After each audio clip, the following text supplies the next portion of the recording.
Hi friends, hi. Welcome to all of you. Welcome to the class. ನಮ್ಮ ಅಡ್ಡದ ಎಲ್ಲ ಹುಲಿಗಳಿಗೆ ಹಾರ್ದಿಕ ಸ್ವಾಗತ. Very warm welcome to everyone. Okay, so ಎಲ್ಲರಿಗೂ ನನ್ನ ಆಡಿಯೋ ಮತ್ತು ವಿಡಿಯೋ ಬರ್ತಾ ಇದೆ ಸರ್. ನೋಡ್ರಿ, ಎಲ್ಲರಿಗೂ ನನ್ನ ಆಡಿಯೋ ಮತ್ತು ವಿಡಿಯೋ ಬರ್ತಾ ಇತ್ತು ಅಂತಂದ್ರೆ ಫುಲ್ ಜೋಶ್ ಒಳಗಡೆ ಒಂದು ತಂಬ್ ಸಿಂಬಾಲನ್ನು ಹಾಕೋದಕ್ಕೆ ಸಾಧ್ಯ ಆಗಿರಬೇಕು. ಫುಲ್ ಜೋಶ್ ಒಳಗಡೆ ಒಂದು ತಂಬ್ ಸಿಂಬಾಲ್ ಹಾಕಕ್ಕೆ ಸಾಧ್ಯ ಆಗಿರ್ಬೇಕು. Okay, yes sir. ಸೊ ಇವತ್ತು ನಾವು ಮುಂದುವರೆದ ಭಾಗವನ್ನು ನೋಡ್ತಾ ಇದ್ದೀವಿ. ಇನ್ನೂ ಕೆಲವೊಂದು ಸ್ಪೋರ್ಟ್ಸ್, ಈಗ ಆಲ್ರೆಡಿ ದೊಡ್ಡ ದೊಡ್ಡ ಸ್ಪೋರ್ಟ್ಸ್ ಇವೆಂಟ್ಸ್ಗಳನ್ನು ನಾವು ನೋಡಿದ್ದೀವಿ. ಫುಟ್ಬಾಲ್ ಇರ್ಬೋದು, ಕ್ರಿಕೆಟ್ ಇರ್ಬೋದು, ಓಕೆ, ಸೊ ಬ್ಯಾಡ್ಮಿಂಟನ್ ಇರ್ಬೋದು, ಪ್ರಮುಖವಾದಂತಹ ಒಂದು ಸ್ಪೋರ್ಟ್ಸ್ಗಳನ್ನು ನಾವು ನೋಡ್ತಾ ಬಂದಿದ್ದೀವಿ. ಇನ್ನೂ ಕೆಲವೊಂದಿಷ್ಟು ಅದಾವೆ. ಸರ್ಕಾರ ಕೂಡ ಕೆಲವೊಂದಷ್ಟು ಸ್ಪೋರ್ಟ್ಸ್ ಇವೆಂಟ್ಗಳನ್ನು ನಡೆಸಿದೆ. ಸೊ ಅದನ್ನು ಇವತ್ತಿನ ಒಂದು ತರಗತಿ ಒಳಗಡೆ ಸರ್ ನಾವು ಚರ್ಚೆ ಮಾಡೋಣ. ಸೊ ಲಾಸ್ಟ್ ಕ್ಲಾಸ್ ಒಳಗಡೆ ನಾವು ಓಕೆ, ಸೊ ಇಲ್ಲಿವರೆಗೆ ನೋಡಿದ್ದೀವಿ. ಓಕೆ, ಸೊ ಯಾವುದಪ್ಪ ಅಂತಂದ್ರೆ champions under nineteen men's cricket world ಕಪ್ಪನ್ನು ನೋಡಿದ್ದೀವಿ. ಸೊ ಇವತ್ತು ಸರ್ ನಾವು Khelo India beach games, okay, beach ಗೇಮ್ಸನ್ನು ನಮ್ಮ ಭಾರತ ಸರ್ಕಾರ ನಡೆಸಿರುವಂಥದ್ದು. ಇದು ಸರ್ 19ರಿಂದ 24ರವರೆಗೆ ನಡೆದಂಥದ್ದು, ಮೇ ಒಳಗಡೆ 2025 ಒಳಗಡೆ. ಆ್ಯಕ್ಚುಲಿ ದಾದರ್ ನಾಗರ್ ಹವೇಲಿ, ಖೇಲ್ ಕೆ ಸಿತಾರೆ ದಿಯು ಕೆ ಕಿನಾರೆ ಅಂತಂದ್ರೆ ಕಡಲು, ಸೊ ಅಲ್ಲಿ ನಡೆದಂಥದ್ದು. ಸೊ ಸರ್ ಒಟ್ಟಾರೆ ಇದರೊಳಗಡೆ ಚಾಂಪಿಯನ್ ಆಗಿದ್ದು ನಮ್ಮ ಕರ್ನಾಟಕ. ಒಟ್ಟು 11 ಪದಕಗಳೊಂದಿಗೆ ಪದಕ ಪಟ್ಟಿಯಲ್ಲಿ ಎಲ್ಲರಿಗೂ ಆಡಿಯೋ ವಿಡಿಯೋ ಬರ್ತಾ ಇದೆ. ಓಕೆ ಸರ್, ಪೂರ್ತಿ ನಿಮ್ಮ ಒಂದು ನಿಮಿಷ ತಡ್ರಿ.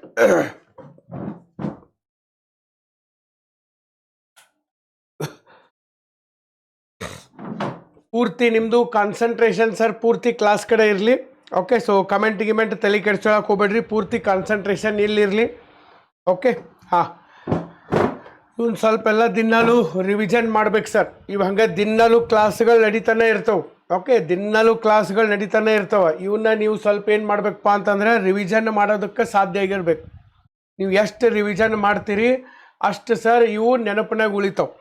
ರಿವಿಷನ್ ಮಾಡಲಿಲ್ಲ ಅಂತಂದರೆ ನೆನಪು ಉಳಿಯಂಗಿಲ್ಲ, ಅದಕ್ಕಾಗಿ. ಓಕೆ, ಸೊ ಇಲ್ಲಿ ಸರ್ ಒಟ್ಟು 11 ಪದಕಗಳೊಂದಿಗೆ ಪದಕ ಪಟ್ಟಿ ಒಳಗಡೆ ಕರ್ನಾಟಕ ರಾಜ್ಯ ಅಗ್ರಸ್ಥಾನದಲ್ಲಿ ಇರುವಂಥದ್ದು. ಮತ್ತು 2ನೇ ಸ್ಥಾನ ಅಂದರೆ ರನ್ನರ್ ಅಪ್ ತಮಿಳುನಾಡಿದೆ 8 ಪದಕಗಳೊಂದಿಗೆ 2ನೇ ಸ್ಥಾನ. 3ನೇ ಸ್ಥಾನ ಸರ್ ಮಣಿಪುರ 7 ಪದಕಗಳನ್ನು ಗೆದ್ದಿದ್ದಾರೆ.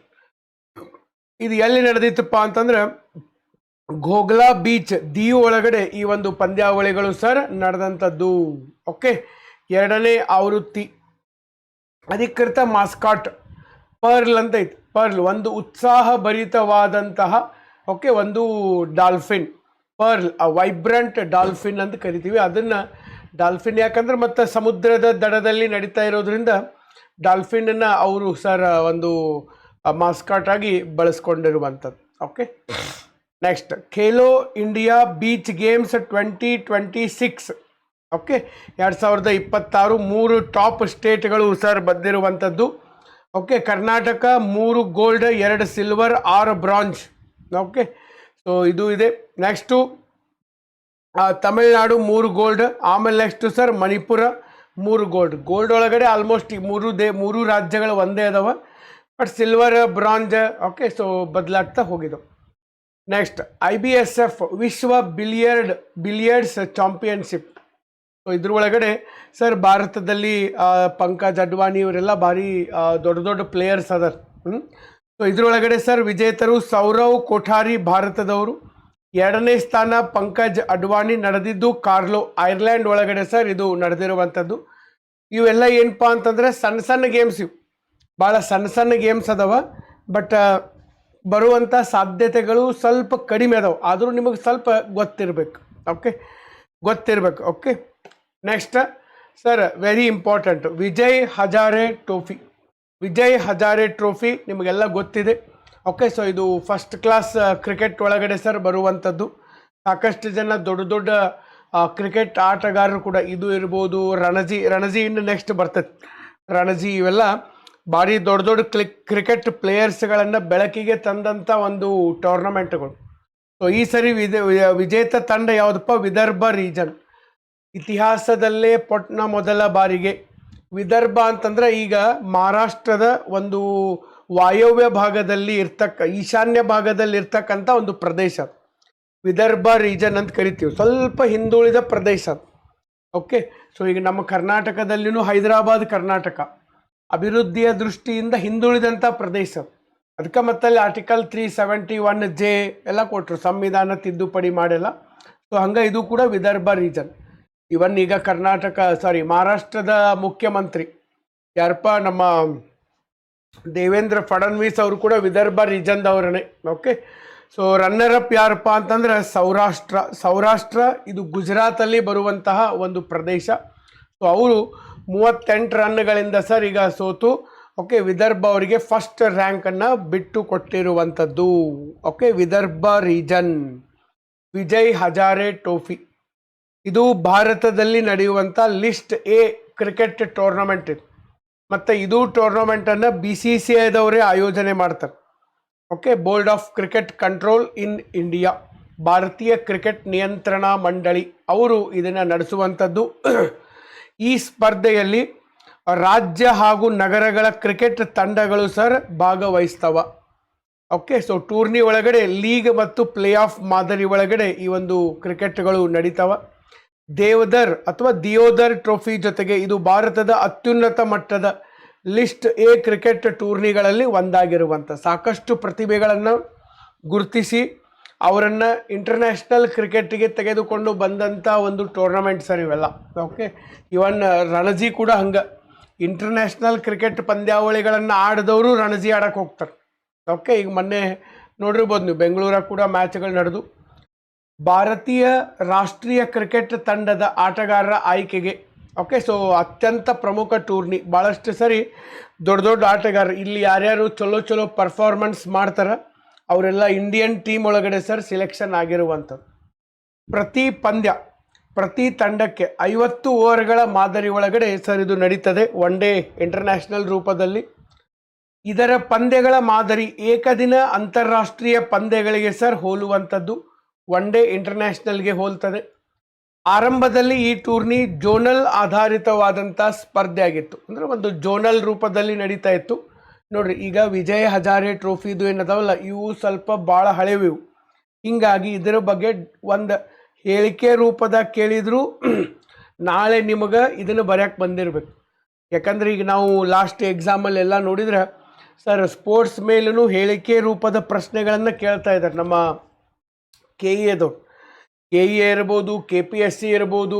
ಓಕೆ, ಇದು ಕರೆಂಟ್ ಅಫೇರ್ಸು ನಿಮಗೆ ಎಲ್ಲದಕ್ಕೂ ಯೂಸ್ ಆಗ್ತದೆ. Right from KS examination to police constable ಎಲ್ಲರಿಗೂ ಸರ್ ಇದು ಯೂಸ್ ಆಗುವಂಥದ್ದನ್ನೇ. ಸೊ ಅದಕ್ಕಾಗಿ ನೀವು ಒಂದು ಕಡೆ ಇದನ್ನು ಸರಿಯಾಗಿ ನೆನ್ಪಿಟ್ಕೋಬೇಕು. ಸ್ವಲ್ಪ ಕಾಂಟೆಂಟ್ ಭಾಳ ಆಗಾಕತ್ತೈತಿ, ನಾ ಈಗ ಹೇಳ್ತಿರ್ತೀನಿ ಸರ್. ಓಕೆ, ಅಂದರೆ ನಾವು ಹೇಳುವಂತಹ ವಿಷಯಗಳು ಭಾಳ ಅದಾವೆ. ಎಷ್ಟು ನೋಡಕತ್ತಿದ್ದೀವಿ ನಾವೀಗ. ಓಕೆ, ಎಷ್ಟೋ ಶೃಂಗಸಭೆಗಳನ್ನು ನೋಡಿದ್ದೀವಿ. ಓಕೆ, ಜಲಸಂಧಿಗಳನ್ನು ನೋಡಿದ್ದೀವಿ. ಓಕೆ, ಹಿಂಗೆ ಸಾಕಷ್ಟು ನೋಡ್ಕೊತ ಬಂದಿದ್ದೀವಿ ನಾವು. ಹೀಗಾಗಿ ಭಾಳ ಆಗೈತಿ. ನೀವೇನು ಮಾಡ್ಬೇಕಪ್ಪ ಅಂತಂದ್ರೆ ಪದೇ ಓದಬೇಕು. ಓಕೆ, ನಿನ್ನೆ ಒಂದು ಹುಡುಗ ಫೋನ್ ಮಾಡಿದ್ರಿ, ಸರ್ ಯಾವುದೂ ನೆನಪು ಉಳಿತಾ ಇಲ್ಲ ಅಂತೇಳಿ. ಟೆನ್ಷನ್ ಮಾಡ್ಕೊಳಕ್ಕೆ ಹೋಗ್ಬೇಡ್ರಿ. ದಿನ ಏನು ಮಾಡ್ರಪ್ಪ ಅಂತಂದ್ರೆ ಬೆಳಿಗ್ಗೆ ಒಂದು 4 ಗಂಟೆಗೆ ಎದ್ದು ಪರ್ಫೆಕ್ಟ್ ರಿವಿಷನ್ ಮಾಡಬೇಕು. 4ಕ್ಕೆ ಏಳಬೇಕಾ ನೀವು, ಎದ್ದು ರಿವಿಷನ್ ಮಾಡ್ಬೇಕು. ನಾ ಯಾಕೆ ಹೇಳ್ತಾ ಇದ್ದೀನಿ ನಿಮಗೆ ಹೇಳ್ಬೋದು, ಸರ್ ಈಗ ಟೈಮ್ ವೇಸ್ಟ್ ಆಕೈತೆ ಮುಂದಿಂದ ಹೇಳ್ರಿ ಸರ್ ಅಂತೇಳಿ. ಈಗ ನಾ ನಿಮಗೆ 2 ಮಾತು ಹೇಳಲಿಲ್ಲ ಅಂತಂದ್ರೆ ಮುಂದೆ ಪೂರ್ತಿ ಲೈಫ ವೇಸ್ಟ್ ಆಕೈತೆ. ಯಾಕಂದ್ರೆ ನಾನು ಯಾಕೆ ಹೇಳ್ತಾ ಇದ್ದೀನಿ ಸರ್, ಇಷ್ಟೆಲ್ಲ ಶ್ರಮ ಹಾಕಿ ನಾನು ಹೇಳಿರ್ತೀನಿ ಅಂದಾಗ ಬಹುತೇಕ ಜನ ನೀವು ಸೆಲೆಕ್ಷನ್ ಆಗಬೇಕು. ಕೆಲವು ಜನ ಆಗೇ ಆಗ್ತಾರೆ, ಬಟ್ ಬಹುತೇಕ ಎಲ್ಲರೂ ಸೆಲೆಕ್ಷನ್ ಆಗೋ ಥರ ನೀವು ಓದಬೇಕು. ಕಾಂಪಿಟೇಷನ್ ಭಾಳ ಐತಿ. ನೋಡ್ತಾ ಇದ್ರಿ ಎಷ್ಟೈತಿ ಕಾಂಪಿಟೇಷನ್ ಅಂಥೇಳಿ. ಮನ್ಯಾಗ ಭಾಳ ಮಂದಿ ಕಾಲ್ಫಾರ್ಮ್ ಆಗಂಗಿಲ್ಲ ಬಿಡಪ್ಪ ಅಂತೇಳಿ ಮನ್ಯಾಗ ಹೋಗಿ ಹೊಲಕ್ಕೆ ಹತ್ತಿಬಿಟ್ಟಿದ್ರು. ಅವರೆಲ್ಲ ಸರ್ ಕಿತ್ಕೊಂಡು ಬರಕತ್ತಾರೆ. ಧಾರವಾಡ, ವಿಜಯಪುರ ಬಂದು ರೂಮ್ ಮಾಡಿ ಓದಕ್ಕೆ ಶುರು ಮಾಡತ್ತಾರೆ. ಓಕೆ, ಕಾಲ್ಗಳು ಬರ್ತಾವೆ ಆಫೀಸಿಗೆ. ಅವಾಗ ನಮಗೂ ಗೊತ್ತಾಕೈತೆ, ಹಿಂಗೆ ನಡೆದೈತಿ ಇಲ್ಲೆಲ್ಲ ಅಂತೇಳಿ. ಸೊ ಅದಕ್ಕೆ ಸ್ವಲ್ಪ ಇವನ್ನೆಲ್ಲ ನೀವು ಭಾಳ ಲಕ್ಷ ಕೊಟ್ಟು ಓದಬೇಕು. ಮತ್ತೀಗ ಪೋಸ್ಟ್ಗಳು ಭಾಳ ಅದಾವೆ. ಈಗ ನೀವು ಎಕ್ಸಾಮ್ ಮಾಡ್ಕೊಳ್ಳಬೇಕು. ಓಕೆ, ಈ ನಮೂನಿ ಸಾವಿರಾರು ಪೋಸ್ಟ್ಗಳು ಬಂದಾಗ ನೀವು ಖಾಲಿ ಕುಂತ್ರಿ, ನೆಗ್ಲಿಜೆನ್ಸ್ ಮಾಡಿರಿ ಅಂತಂದರೆ then you have to pay price for it. Next ಅದಕ್ಕೆ ನಾನು ಮತ್ತೆ ಇಷ್ಟು ಸರ್ ಏನು ಮಾಡ್ತಾ ಇದ್ದೀನಿ, ಡಿಟೇಲ್ ಆಗಿ ಹೇಳ್ತಾ ಇದ್ದೀನಿ ಇದನ್ನು, ಇಷ್ಟು ಡಿಟೇಲ್ ಆಗಿ. ಮತ್ತು ನಾವು ಯಾವತ್ತೂ sir current affairs class YouTube ಬಿಟ್ಟರೆ ಆ್ಯಪ್ನಾಗ ಮಾಡಿಲ್ಲ, ಬಟ್ ಈಗ ಆ್ಯಪ್ನಾಗ ಸ್ಪೆಷಲ್ಲಾಗಿ ತೊಗೊಂಡು ಓಕೆ. ಸೊ ಅದ್ರ ಬಗ್ಗೆ ಇನ್ನೂ ಡಿಟೇಲ್ ಆಗಿ ನಾ ಹೇಳ್ಕೊತ ಹೊಂಟಿದ್ದೇನೆ ಓಕೆ. ಸೊ 2002ರಿಂದ ರಾಷ್ಟ್ರೀಯ ಮಟ್ಟದ ಟೂರ್ನಿಯಾಗಿ ನ್ಯಾಷನಲ್ ಟೂರ್ನಮೆಂಟ್ ಆಗಿ ಸರ್ ಇದನ್ನು ಪರಿವರ್ತನೆ ಮಾಡಿದರು. ಸೊ ಈಗ 2025-26ರ ವಿಜಯ್ ಹಜಾರೆ ಟ್ರೋಫಿಯ ಒಂದು ಹಾಲಿ ಚಾಂಪಿಯನ್ ಯಾರಪ್ಪ ಅಂತಂದ್ರೆ ವಿದರ್ಭ ತಂಡ ಓಕೆ, ನೆನ್ಪಿಟ್ಕೊಡ್ರಿ. ನೆಕ್ಸ್ಟ್ ಇಂಡಿಯನ್ ಸೂಪರ್ ಲೀಗ್ ಭಾಳ ನಡಕತ್ತಾವ ಇತ್ತೀಚೆಗೆ ಓಕೆ. ಈಸ್ಟ್ ಬೆಂಗಾಲ್ FC ತನ್ನ ಚೊಚ್ಚಲ ಇಂಡಿಯನ್ ಸೂಪರ್ ಲೀಗ್ ಪ್ರಶಸ್ತಿಯನ್ನು ಗೆಲ್ಲುವ ಮೂಲಕ ಓಕೆ ಇತಿಹಾಸವನ್ನು ನಿರ್ಮಾಣ ಮಾಡಿರುವಂಥದ್ದು ಓಕೆ. ಸೂಪರ್ ಲೀಗನ್ನು ಗೆದ್ದಿದ್ದಾರೆ ಓಕೆ. ಸೊ ರಾಷ್ಟ್ರೀಯ ಲೀಗ್ ಪ್ರಶಸ್ತಿಗಾಗಿ 22 ವರ್ಷಗಳ ಸುದೀರ್ಘ ಬರಗಾಲಕ್ಕೆ ಅಂತ್ಯ ಹಾಡಿದ ಹಾಗೆ ಸರ್ ಆಗಿದೆ ಓಕೆ. ಫುಟ್ಬಾಲ್ ಚಾಂಪಿಯನ್ಶಿಪ್ ಆಗಿದ್ದಾರೆ East Bengal FC. So runner up inter Kashi ಅನ್ನುವಂಥ ತಂಡ. ನೆಕ್ಸ್ಟ್ ವರ್ಲ್ಡ್ ಆರ್ಚರಿ ಅಂತಂದ್ರೆ ಏನಪ್ಪ, ಬಿಲ್ಲುಗಾರಿಕೆ, ಕನ್ನಡದಾಗ ಬಿಲ್ಲುಗಾರಿಕೆ ಅಂತ ಕರೀತಾರೆ. ಸೊ ಭಾರತದಲ್ಲಿ ಸಾಕಷ್ಟು ಜನ ಇವರೆಲ್ಲ ಭಾಳ ಅದ್ವಿತೀಯ ಸಾಧಕರದಾರ. ಬಟ್ ನಮ್ಮ ದೇಶದಾಗ ಏನಾಗೈತಪ್ಪ ಅಂತಂದ್ರೆ ಸ್ಪೋರ್ಟ್ಸ್ ಅಂದ್ರೆ ಫಸ್ಟ್ ನಾವು ಕ್ರಿಕೆಟನ್ನು ನೋಡ್ತೀವಿ, ಕ್ರಿಕೆಟ್ ಬಿಟ್ಟು ಬೇರೆ ಸೆಕೆಂಡ್ ಸ್ಥಾನನ ಕೊಟ್ಟಿಲ್ಲ ನಾವು ಯಾವುದಕ್ಕೂ. ಫಸ್ಟ್ ಕ್ರಿಕೆಟ್ ಆಯ್ತು, ಸೆಕೆಂಡ್ ಯಾವುದು ಥರ್ಡ್ ಯಾವುದು ಇಲ್ಲ. First cricket, second cricket, third ಕ್ರಿಕೆಟನ್ನು ಬಹುತೇಕ ಜನ ಅವನ್ನ ನೋಡ್ತಾರೆ. ಇವನ್ನೆಲ್ಲ ಯಾರು ಭಾಳ ನೋಡಂಗೇನೇ ಇಲ್ಲ. ಎಲ್ಲ ಸ್ಪೋರ್ಟ್ಸ್ಗೂ ಸರ್ ಈಕ್ವಲ್ ಇಂಪಾರ್ಟೆನ್ಸ್ ಕೊಡಬೇಕು. ಭಾರತದ ಅಸಾಧಾರಣ ಸಾಧಕಿ, ಕೈಗಳಿಲ್ಲದ ಬಿಲ್ಲುಗಾರ್ತಿ ಶೀತಲ್ ದೇವಿ ಅವರು ವರ್ಲ್ಡ್ ಆರ್ಚರಿಯಿಂದ ವರ್ಷದ ಜಾಗತಿಕ ಪ್ಯಾರಾ ಆರ್ಚರ್, ಪ್ಯಾರಾ ಅಂತಂದ್ರೆ ಸರ್ ಅವರು ಅಂಗವಿಕಲತೆ ಇದ್ದುಕೊಂಡು ಈ ಒಂದು ಸಾಧನೆಯನ್ನು ಮಾಡೋರು.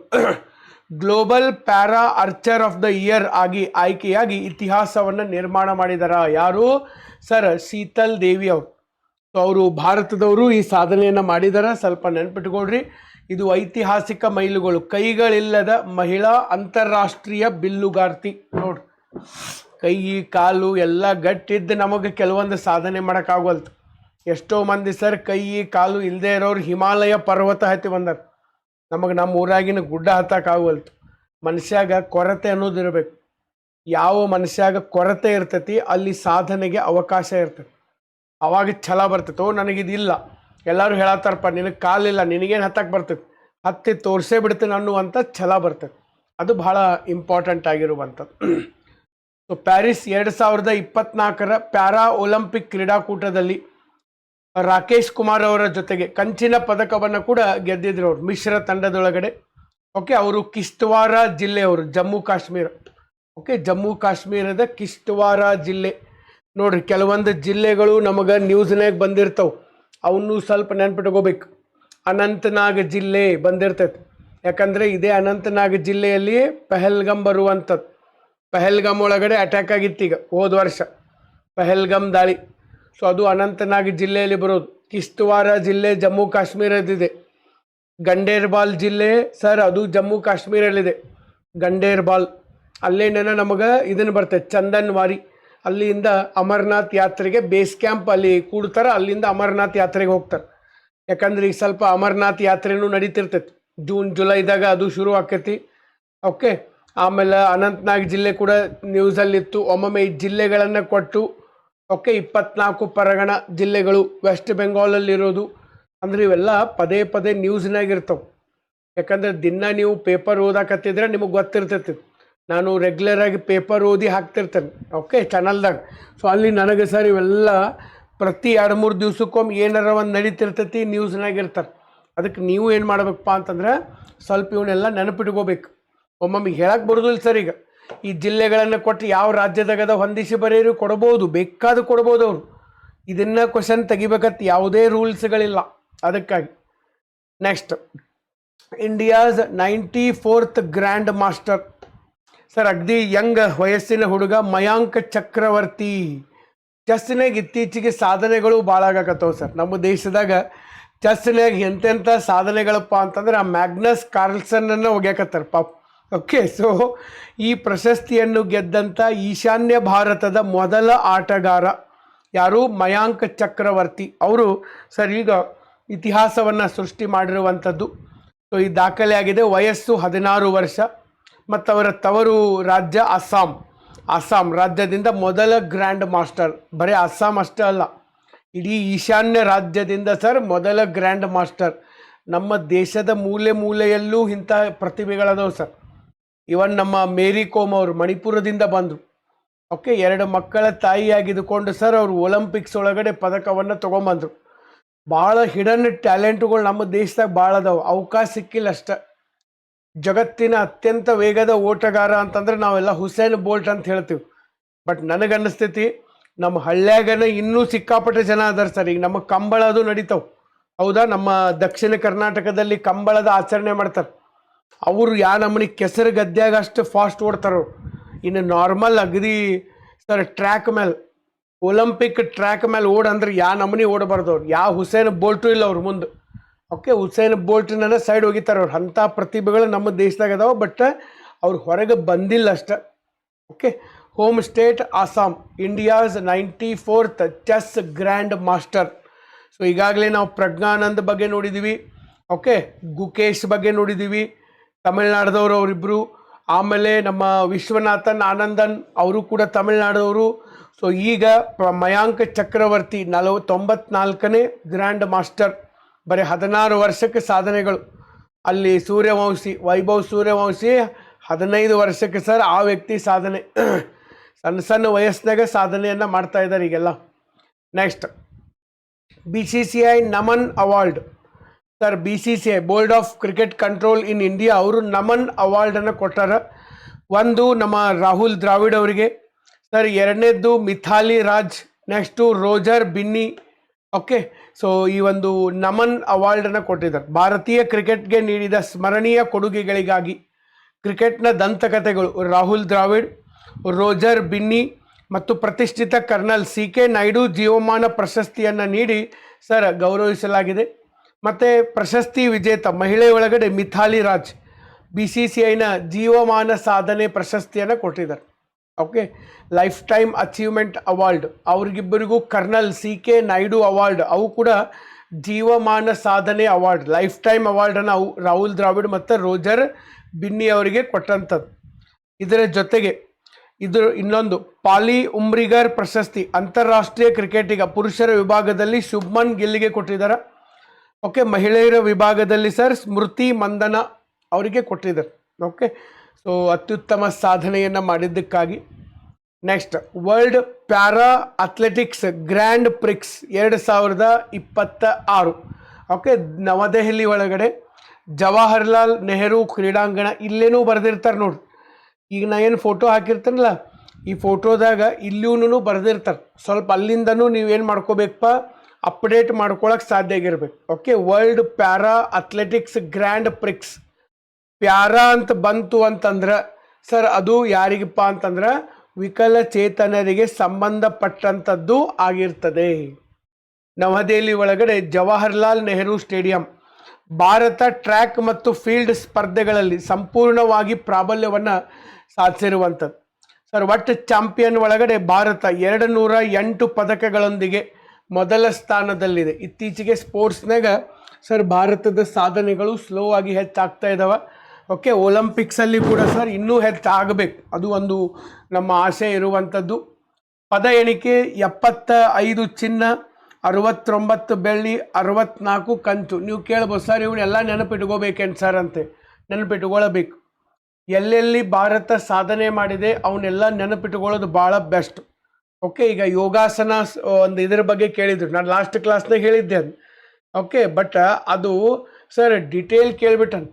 ಓಕೆ, ಇಂಡಿಯಾ ಇದೆ, ಆಮೇಲೆ ನೇಪಾಳ ಇದೆ, ಅರ್ಜೆಂಟೈನಾ ಯಾವುದು ನಮ್ಮ ಇಂಡೋನೇಷ್ಯಾ ಇದೆ, ಎಲ್ಲ ಡಿಟೇಲಾಗಿ ಕೇಳಿಬಿಟ್ಟನು. ಸೊ ಅದಕ್ಕೆ ಡಿಟೇಲಾಗಿ ಬಂತಪ್ಪ ಅಂತಂದ್ರೆ ಅಷ್ಟೆಲ್ಲ ಓದಿದ್ದೂ ವ್ಯರ್ಥ ಆಕೈತೆ. ಸೊ ಅದಕ್ಕೆಲ್ಲ ನೆನಪಿಟ್ಕೋರಿ. 2ನೇ ಸ್ಥಾನ ರನ್ನರ್ ಅಪ್ ಯಾರಿದಾರಪ್ಪ ಅಂತಂದ್ರೆ ರಷ್ಯಾ ಇರುವಂಥದ್ದು. ಒಟ್ಟು 35 ಪದಕಗಳು, 15 ಚಿನ್ನ, 14 ಬೆಳ್ಳಿ, 6 ಕಂಚು ಇರುವಂಥದ್ದು. World para athletics grand Prix ಅಂತ ಕರಿತೀವಿ. Okay, world para athletics grand Prix ಅಂತ ಕರಿತೀವಿ. 2026. ಈ ಒಂದು ಕಾರ್ಯಕ್ರಮ ನಡೆದಂತಹ ಸ್ಥಳ ಯಾವುದು? ಜವಾಹರ್ಲಾಲ್ ನೆಹರು ಕ್ರೀಡಾಂಗಣ ನವದೆಹಲಿ.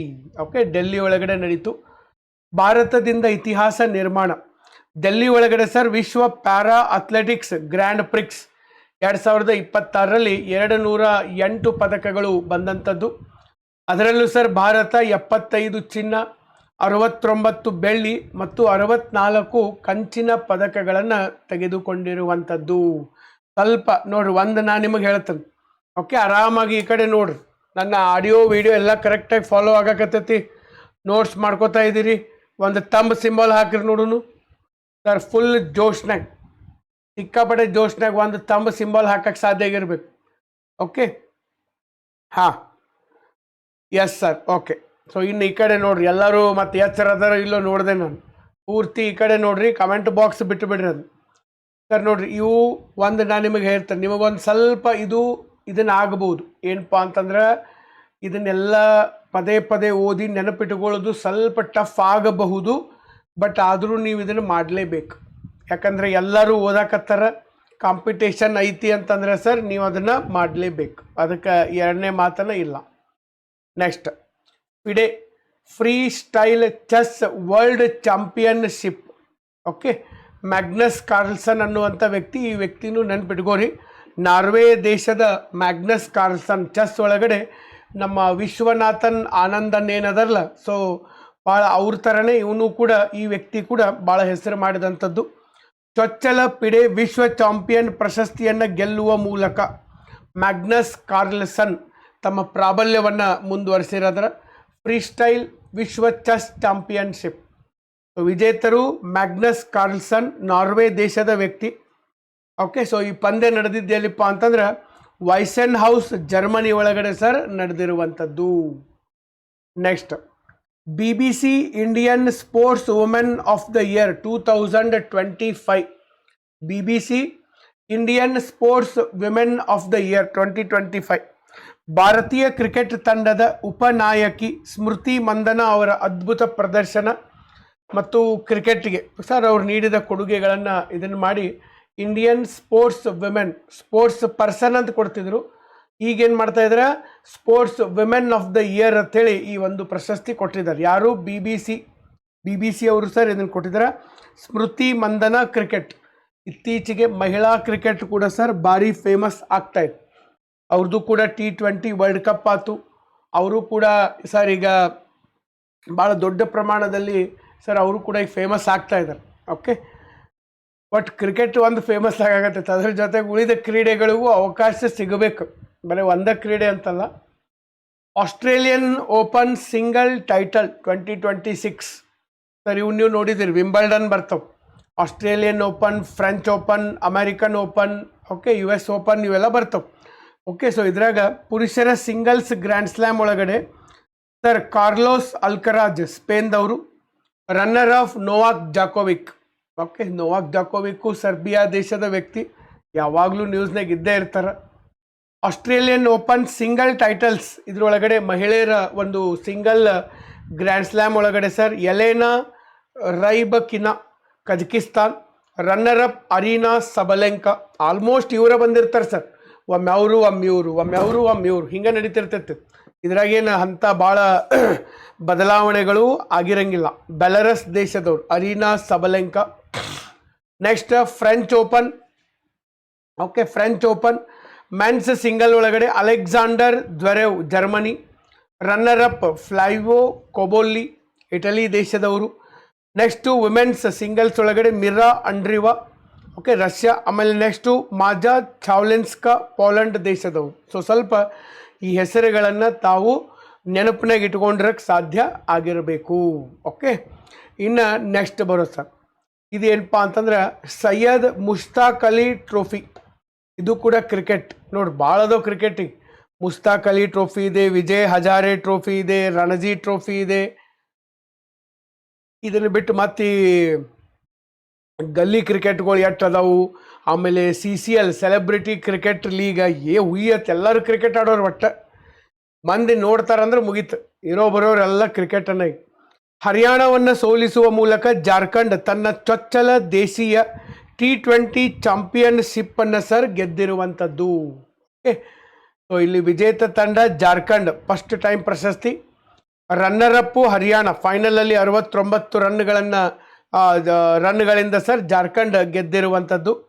ಇಶನ್ ಕಿಶಾನ್ ಸರ್ ಜಾರ್ಖಂಡ್ ತಂಡದ ನಾಯಕ ಸರ್. ಇದು 18ನೇ ಆವೃತ್ತಿ, ಇದು 18th ಆವೃತ್ತಿ ಇರುವಂಥ Syed Mushtaq Ali trophy. Okay, next Asian weight lifting championship. ಸ್ವಲ್ಪ ಭಾಳ ಬರತ್ತವ, ನಿಮಗೂ ಅನಿಸ್ಬೋದು ಸರ್ ಭಾಳ ಬರಾಕತ್ತವ್ರಿ, ಹೆಂಗೆ ನೆನ್ಪಿಟ್ಕೊಳ್ಳೋದ್ರಿ, ಪದೇ ಪದೇ ಓದಲೇಬೇಕು. ಓಕೆ, ಇದಕ್ಕೆ ಯಾವುದೇ ಒಂದು ಸಬ್ಸ್ಟಿಟ್ಯೂಟ್ ಇಲ್ಲನೇ ಇಲ್ಲ. Asian weight lifting championship. Indian weight lifters wrap up their campaign on home soil with a total haul of 10 medals, placing a nation 11th in the final team standing. 11ನೇ ಸ್ಥಾನದಲ್ಲಿ ಭಾರತ ಬಂದಿದೆ. Total 10 ಪದಕಗಳನ್ನು sir Bharat ಗೆದ್ದಿರುವಂಥದ್ದು. Okay, 10 ಪದಕ ಗೆದ್ದು ದೇಶ 11ನೇ ಸ್ಥಾನವನ್ನು ಪಡೆದುಕೊಂಡಿದೆ. Okay, 10 ಪದಕಗಳು ಬಂದಿರುವಂಥದ್ದು. Okay, ಅದರಾಗ ಚಿನ್ನ ಬಂದಿಲ್ಲ, 1 ಬೆಳ್ಳಿ 9 ಕಂಚು ಬಂದಿದ್ದಾವೆ, ಇನ್ನೂ ಸಾಧನೆ ಆಗಬೇಕಿಲ್ಲಿ. ಏಕೈಕ ಬೆಳ್ಳಿ ಪದಕ ವಿಜೇತೆ ಜ್ಞಾನೇಶ್ವರಿ ಯಾದವ್. ಓಕೆ, ಮಹಿಳೆಯರ 53 kg ಸ್ಕ್ವಾಚ್ ವಿಭಾಗದಲ್ಲಿ ಏಕೈಕ ಬೆಳ್ಳಿ ಪದಕವನ್ನು ಗೆದ್ದು ಕೊಟ್ಟಂಥವ್ರು. ಭಾರತದ ಅಂತಿಮ ಸ್ಥಾನ 11ನೇ ಸ್ಥಾನದಲ್ಲಿದೆ. ಮತ್ತು ಅಗ್ರಸ್ಥಾನದೊಳಗಡೆ ಸರ್ ಚೈನಾದವ್ರು. ಈ ಚೈನಾದವ್ರು ಏನೇನು ಮಾಡ್ತಾರೋ ದೇವರಿಗೆ ಗೊತ್ತು. ಓಕೆ, ಯಾವಾಗಲೂ ಪದಕ ಪಟ್ಟಿಯಲ್ಲಿ ಒಲಿಂಪಿಕ್ಸ್ದಾಗೂ ಹಂಗೆ ಪದಕ ಪಟ್ಟಿಯಲ್ಲಿ ಒಂದು ಅಮೇರಿಕಾದವರು ಇಲ್ಲ ಚೈನಾದವರು. 41 ಪದಕಗಳು, 21 ಚಿನ್ನ, 12 ಬೆಳ್ಳಿ, 8 ಕಂಚು ಸರ್ ಮೊದಲ ಸ್ಥಾನದಲ್ಲಿದೆ. ಆತಿಥೇಯ ಸ್ಥಳ ಗಾಂಧಿನಗರ್, ಗುಜರಾತಲ್ಲಿ ಸರ್ ನಡೆದಿರುವಂಥದ್ದು. ಓಕೆ, 10 ಪದಕಗಳು ಇರುವಂಥ total Gandhinagar, Gujarat. Next first ಇನ್ central Asia world para athletics sir. ಈಗ ಮೊನ್ನೆ ಅದು ಜೂನ್ 2027 ಜೂನ್ ಅಂದರೆ ಮುಂದಿನ ವರ್ಷ 2027ರಲ್ಲಿ ಸರ್ ವಿಶ್ವ ಪ್ಯಾರಾ ಅಥ್ಲೆಟಿಕ್ಸ್ ಚಾಂಪಿಯನ್ಶಿಪ್ ನಡೀತಾ ಇದೆ. ತಾಸ್ಕೆಂಟ್ನ ರಾಜಧಾನಿ ಯಾವುದು ಸರ್? ನೋಡ್ರಿ, ಮೆಸೇಜ್ ಹಾಕ್ರಿ ನೋಡೋಣ. ತಾಸ್ಕೆಂಟ್ನ ರಾಜಧಾನಿ ಯಾವುದು?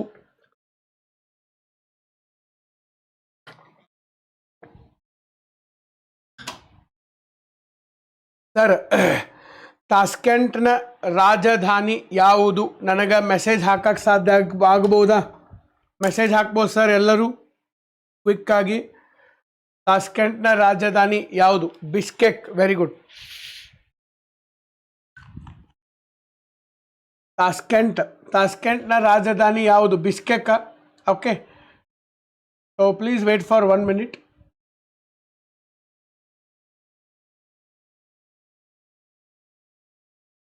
ಒಂದು ನಿಮಿಷ. ಹಾಂ, ಓಕೆ, ತಾಸ್ಕೆಂಟ್ನ ರಾಜಧಾನಿ ಬಿಷ್ಕೆಕ್ ಅಲ್ಲ. ಓಕೆ, ಹಾಂ, ವೆರಿ ಗುಡ್. ತಾಸ್ಕೆಂಟ್ನ ರಾಜಧಾನಿ ಎಲ್ಲಿದು? ಉಜ್ಬೇಕಿಸ್ತಾನ್. ಓಕೆ, ಸೊ ನಮ್ಮ ಪ್ರೈಮ್ ಮಿನಿಸ್ಟರ್ ಒಬ್ಬರು ಅಲ್ಲಿ ಶೃಂಗಸಭೆಗೆ ಹೋದಾಗ ಮಿಸ್ ಆಗಿ, ಓಕೆ, ಸೊ ಕೆಲವು ಘಟನೆಗಳು ಕೂಡ ನಡೆದಿದ್ದು. ಉಜ್ಬೇಕಿಸ್ತಾನ್ನ ರಾಜಧಾನಿ ತಾಸ್ಕೆಂಟ್, ಕಿರ್ಗಿಸ್ತಾನ್ನ ರಾಜಧಾನಿ ಬಿಷ್ಕೆಕ್. ಓಕೆ, ಅಫ್ಘಾನಿಸ್ತಾನದ ರಾಜಧಾನಿ ಯಾವುದು? ಕಾಬೂಲ್. ಓಕೆ, ಸೊ ತಾಸ್ಕೆಂಟ್ ಒಳಗಡೆ ಸರ್ ಉಜ್ಬೇಕಿಸ್ತಾನ್ ಒಳಗಡೆ ಪ್ಯಾರಾ ಅಥ್ಲೆಟಿಕ್ಸ್ ಚಾಂಪಿಯನ್ಶಿಪ್ಪು ನಡೀತಾ ಇದೆ. ಓಕೆ, ನೆಕ್ಸ್ಟ್ ಇನ್ನು ಬಿಲ್ಲುಗಾರಿಕೆ. ಕ್ವಾಡ್ರಪಲ್ ಆಂಪುಟಿ ಅಂದರೆ 4 ಅಂಗಗಳನ್ನು ಕಳೆದುಕೊಂಡಂಥ ವ್ಯಕ್ತಿ ಬಿಲ್ಲುಗಾರಿಕೆಯನ್ನು ಚಾಂಪಿಯನ್ಶಿಪ್ಪನ್ನು ಗೆದ್ದಿದ್ದಾರೆ. 4 ಅಂಗಗಳು ಸರ್, 2 ಕೈ 2 ಕಾಲು. ಇದು ನಿಜವಾದ ಸಾಧನೆ ಇದು. ಓಕೆ, ಸೊ ಒಡಿಶಾದ ಪಾಯಲ್ ನಾಗ್ ಅವರು ಇತಿಹಾಸವನ್ನು ನಿರ್ಮಿಸಿದ್ದಾರೆ. ಬಿಲ್ಲುಗಾರಿಕೆ ಒಳಗಡೆ ಚಾಂಪಿಯನ್ ಆಗಿದ್ದಾರೆ ಒಡಿಶಾ ರಾಜ್ಯದವರು ಸರ್. ಪಾಯಲ್ ನಾಗ್ ಅವ್ರ ಹೆಸರು. ಕ್ವಾಡ್ರಪಲ್ ಆಂಪುಟಿ ಅಂತಂದ್ರೆ 4 ಅಂಗಗಳನ್ನು ಕಳೆದುಕೊಂಡಿರುವಂತಹ ವ್ಯಕ್ತಿ ಸರ್. 4 ಅಂಗಗಳನ್ನು ಕಳೆದುಕೊಂಡಂಥ ವ್ಯಕ್ತಿ. ನೆಕ್ಸ್ಟ್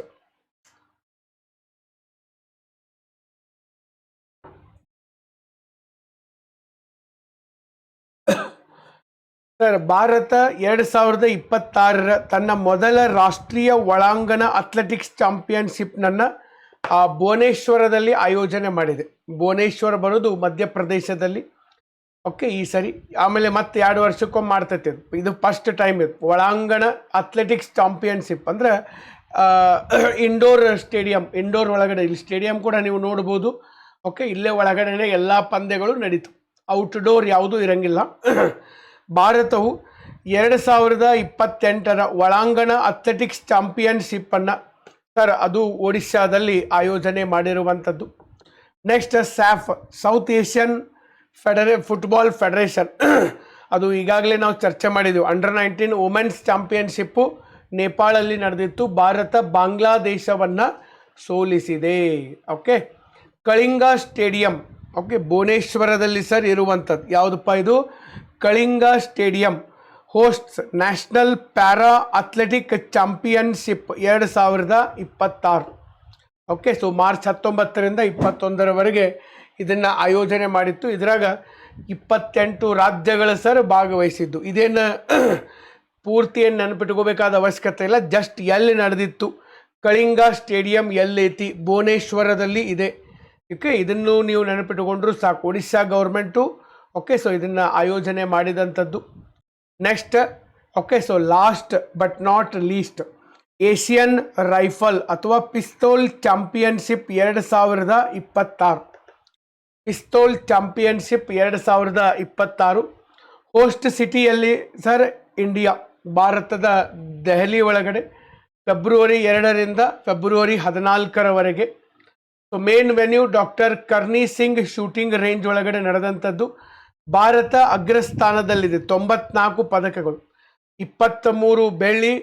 ಓಕೆ, ಇಲ್ಲಿ 51 ಚಿನ್ನ, ಇಲ್ಲೈತೆ ನೋಡಿ, 51 ಚಿನ್ನ, 23 ಬೆಳ್ಳಿ, 20 ಕಂಚು, ಟೋಟಲಿ 94 ಸರ್. ಓಕೆ, 94 ಪದಕಗಳನ್ನು ಭಾರತ ದೇಶ ಪಡೆದುಕೊಂಡಿರುವಂಥದ್ದು. ಏಷಿಯನ್ ರೈಫಲ್ ಪಿಸ್ತೂಲ್ ಚಾಂಪಿಯನ್ಶಿಪ್ ಡೆಲ್ಲಿ ಒಳಗಡೆ ನಡೆದೈತಿ. ಓಕೆ, ಏಷ್ಯಾದೊಳಗಡೆ ಕೂಡ ಭಾರತ ಅಗ್ರಸ್ಥಾನವನ್ನು ಪಡೆದಿದೆ. ನಮ್ಮಲ್ಲಿ ಕೆಲವೊಂದು ಕ್ರೀಡೆ ಒಳಗಡೆ ಸರ್ ಭಾಳ ಅತ್ಯುತ್ತಮವಾದಂಥ ಅಥ್ಲೀಟ್ಗಳು, ಪ್ಲೇಯರ್ಗಳು ಇರುವಂಥದ್ದು. Okay, so this is all about sports. ಇದು ಕಳೆದ 1 ವರ್ಷದಲ್ಲಿ ನಡೆದಂತಹ ಎಲ್ಲ ಸ್ಪೋರ್ಟ್ಸ್ಗಳ ಒಂದು ತರಗತಿಗಳು ಸರ್. ಇಂಟ್ರೆಸ್ಟಿಂಗ್ ಇತ್ತಾ? ಓಕೆ, ಇಂಟ್ರೆಸ್ಟಿಂಗ್ ಐತಿ ಸರ್, ಬಟ್ ಭಾಳ ಐತಿ. ಓಕೆ, ಸಿಕ್ಕಾಪಟ್ಟೆ ಐತಿ ಸರ್ ಅಂತ ನೀವು ಹೇಳ್ಬೋದು, ಬಟ್ ನೀವು ಓದಲೇಬೇಕು, ಬೇರೆ ವಿಧಿ ಇಲ್ಲ. ನೀವು ಓದಿ ಪರ್ಫೆಕ್ಟ್ ರಿವಿಷನ್ ಮಾಡ್ಕೊಳ್ಳೋಕ್ಕೆ ಸಾಧ್ಯ ಆಗಿರಲೇಬೇಕು. ಓಕೆ, ಸೊ ಅದೊಂದು ಸ್ವಲ್ಪ ನೀವು ಮಾಡ್ಕೋಬೇಕು. ಓಕೆ, ನಾನು ಇವತ್ತೇನು ಕಂಟಿನ್ಯೂ ಮಾಡೋಂಗಿಲ್ಲ, ನೆಕ್ಸ್ಟ್ ಕ್ಲಾಸ್ನಾಗ ಹೇಳ್ಬಿಡ್ತೇನೆ, ಯಾಕಂದ್ರೆ ಅದ್ರದ್ದೊಂದು ಕ್ಲಾಸನ್ನು ಸಪ್ರೇಟ್ ಆಗಿಬಿಡಲಿ. ಓಕೆ, ಸೊ ನೆಕ್ಸ್ಟ್ ಕ್ಲಾಸ್ ಒಳಗಡೆ ಸರ್ ನಾವು ಏನು ಮಾಡೋಣಪ್ಪ ಅಂತಂದ್ರೆ, ಓಕೆ, ಸೊ ಬೆಳೆಗಳ ಬಗ್ಗೆ ನೋಡೋಣ, ಇಲ್ಲ 1 ವರ್ಷ ನಡೆದಂಥ ಮಿಲಿಟರಿ ಎಕ್ಸಸೈಸ್, ಇನ್ನು ಮುಂದಿನೂ ಜಲ್ದಿ ಹೋಗ್ತಾವೆ, ಇನ್ನೇನು ಅಷ್ಟು ಡಿಟೇಲಾಗಿ ಸರ್ ಭಾಳ ಡಿಟೇಲಾಗಿ ಇರೋಂಗಿಲ್ಲ, ಜಲ್ದಿ ಹೋಗ್ತಾವೆ. ನಿಮ್ಮ ಇದ್ರ ಒಳಗಡೆ ಸರ್ ಮುಗಿಸ್ಕೊಡ್ತೀನಿ, ಅದಕ್ಕೇನು ನೀವು ವರಿ ಮಾಡೋಕ್ಕೆ ಹೋಗಬೇಡ್ರಿ. ಓಕೆ, ನನಗೆ ಗೊತ್ತಿದೆ ನೀವು ಎಕ್ಸಾಮ್ಗೆಲ್ಲ ಪ್ರಿಪ್ರೇಷನ್ ಮಾಡ್ತಾ ಇದ್ದೀರಿ. ಓಕೆ, ಸೊ ಎಕ್ಸಾಮ್ ನಿಯರ್ ಬರ್ತಾ ಇದ್ದಾವೆ, ಆ ಡೇಟ್ ಒಳಗಡೆ ಸರ್ ಎಲ್ಲನೂ ಮುಗಿತಾವ. ನೀವು ಜಸ್ಟ್ ಈಗ ಏನೇನು ಮುಗಿದಾವಲ್ಲ ಇವ್ನ ರಿವಿಷನ್ ಮಾಡ್ಕೊತ ಇರಿ, ಅವ್ನು ರಿವಿಷನ್ ಮಾಡ್ಕೊತೀರಿ, ಅದನ್ನು ಬಿಡಕ್ಕೆ ಹೋಗ್ಬೇಡ್ರಿ. ಓಕೆ, ಇಲ್ಲಿ ಮುಗಿಸೋದಂತೂ ನಾನು ಮುಗಿಸ್ತಿರ್ತೀನಿ. ಓಕೆ, ಇನ್ನು ಮುಂದಿನ ಏನದಾವಲ್ಲ ಸ್ವಲ್ಪ ಫ್ಯಾಕ್ಚುಯಲ್ ಭಾಳ ಅದು, ಆ ಫ್ಯಾಕ್ಚುಯಲ್ ಭಾಳ ಇರೋದ್ರಿಂದ ಜಲ್ದಿ ಮುಗಿತಾವೆ, ಏನು ಪ್ರಾಬ್ಲಮ್ ಇಲ್ಲ. ಸೊ ಅದಕ್ಕಾಗಿ ಚೆನ್ನಾಗಿ ಇದನ್ನು ರಿವಿಷನ್ ಮಾಡಿರಿ. ಓಕೆ, ಮತ್ತು ಇದ್ರದ್ದು ನೋಟ್ಸನ್ನು ನಾನೀಗ ಸದ್ಯ ನಿಮ್ಮ ಟೆಲಿಗ್ರಾಮ್ ಚಾನಲ್ದಾಗ ಈಗ ಸದ್ಯ ಹಾಕಿರ್ತೀನಿ, ಅಲ್ಲಿಂದ ಸರ್ ಅಪ್ಡೇಟ್ ಮಾಡ್ಕೊಳಕ್ಕೆ ಸಾಧ್ಯ ಆಗಿರಬೇಕು. ನೀವು ಶಾರ್ಟ್ ನೋಟ್ಸ್ ಮಾಡಿರಿ, ಅಥವಾ ಇದನ್ನೇ ಬೇಕಂದ್ರೆ ಪ್ರಿಂಟೌಟ್ ತೆಗೀರಿ. ಓಕೆ, ನೀವು ಹೆಂಗೆ ನಿಮಗೆ ಯೂಸ್ ಆಕೈತಿ ಆ ಥರ ನೀವು ಅದನ್ನು ಸರಿಯಾಗಿ ಬಳಕೆ ಮಾಡ್ಕೊಳಕ್ಕೆ ಸಾಧ್ಯ ಆಗಿರ್ಬೇಕು. ಓಕೆ, ಇನ್ನೇನು ಒಂದು 10 ನಿಮಿಷ ಐತಿ, ಉಳಿದಿದ್ದನ್ನು ನಾಳೆ ಶುರು ಮಾಡ್ತೀನಿ, ಯಾಕಂದ್ರೆ ಅಲ್ಲಿ ಹೆಸರು ಕೊಡೋಕ್ಕೂ ಈಸಿ ಆಗ್ತೈತೆ ನನಗೆ. ಓಕೆ, ಸೊ ಆ್ಯಪ್ ಒಳಗಡೆ ರೆಕಾರ್ಡೆಡ್ ಕ್ಲಾಸ್ ನೋಡೋರಿಗೂ ಕೂಡ ಅದು ಈಸಿ ಆಗ್ತದೆ. ಉಳಿದಿದ್ದು ಪ್ರಿಪ್ರೇಷನ್ ಎಲ್ಲ ಚೆನ್ನಾಗಿ ಮಾಡಿರಿ ಸರ್. ಓಕೆ, ಮತ್ತು ನೆಕ್ಸ್ಟ್ ಕ್ಲಾಸ್ ಒಳಗಡೆ ಮತ್ತೊಂದು ಹೊಸ ಕರೆಂಟ್ ಅಫೇರ್ಸ್ ಜೊತೆಗೆ ನಾವು ಭೇಟಿ ಆಗೋಣ, ಹೌದಾ? ಓಕೆ, ಇಂಟ್ರೆಸ್ಟ್ ಇದೆ, ಒಂದು ಒಳ್ಳೆ ನಾಲೆಡ್ಜ್ ಬರಾಗತ್ತೆ ಸರ್. ಅತ್ಯಂತ ಕಡಿಮೆ ಒಂದು ಅಮೌಂಟ್ ಒಳಗಡೆ ಒಂದು ಬೆಸ್ಟ್ ನಾಲೆಡ್ಜ್ ಸಿಗ್ತಾ ಇದೆ ಅಂತಂದ್ರೆ ಫುಲ್ ಜೋಶ್ನಾಗ ಒಂದು ಸರಿ ಕ್ವಿಕ್ಕಾಗಿ ಒಂದು ತಂಬ್ ಸಿಂಬಲ್ ಹಾಕೋದಕ್ಕೆ ಸಾಧ್ಯ ಆಗಿರ್ಬೇಕು.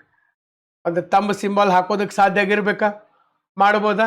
Yes sir. ಓಕೆ, ಸೊ ಉಳಿದಿದ್ದನ್ನು ನಾವು ನೆಕ್ಸ್ಟ್ ಕ್ಲಾಸ್ ಒಳಗಡೆ ಚರ್ಚೆ ಮಾಡೋಣ. ಈ ಒಂದು ಕ್ಲಾಸ್ ನೋಡಿದ್ದಕ್ಕಾಗಿ ಎಲ್ಲರಿಗೂ ಧನ್ಯವಾದಗಳು. So thank you very much. Wish you all the very best. Thank you all. God bless you all. Thank you.